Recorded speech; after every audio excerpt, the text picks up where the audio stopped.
Amen. On va lire, si vous le permettez bien, dans le livre de Samuel. On a 2 lettres de Samuel.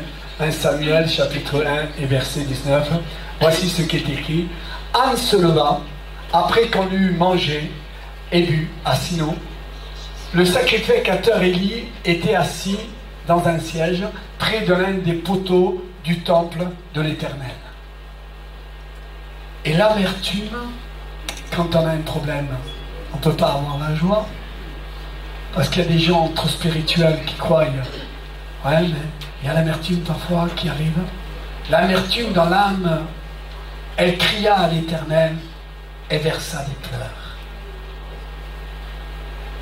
Elle fit un vœu en disant, Éternel des armées, si tu tiens regarder l'affection de ta servante, et si tu te souviens de moi, et n'oublie point ta servante, si tu donnes à ta servante un enfant mâle, je le consacrerai à l'Éternel pour tous les jours de sa vie, et le rasoir ne passera point sur sa tête.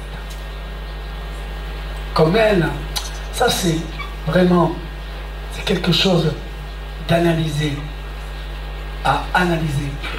Comme elle restait longtemps, peut-être le souverain sacrificateur. Anne se leva après que l'on eut mangé et bu à Silo. Le sacrificateur Élie était assis sur un siège près de l'un des poteaux du temple de l'Éternel. Et, l'amertume dans l'âme, elle pria l'Éternel et versa des pleurs. Elle fit un vœu en disant, « Éternel des armées, si tu daignes regarder l'affliction de ta servante, si tu te souviens de moi et n'oublies point ta servante, et si tu donnes à ta servante un enfant mâle, je le consacrerai à l'Éternel pour tous les jours de sa vie, et le rasoir ne passera point sur sa tête. » Comme elle restait longtemps en prière devant l'Éternel, Élie observa sa bouche.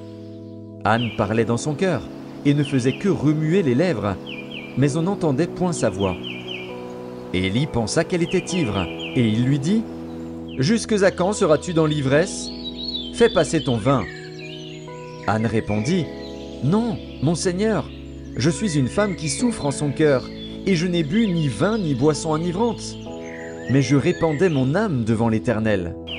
Ne prends pas ta servante pour une femme pervertie, car c'est l'excès de ma douleur et de mon chagrin qui m'a fait parler jusqu'à présent. » Élie reprit la parole et dit, « Va en paix, et que le Dieu d'Israël exauce la prière que tu lui as adressée. »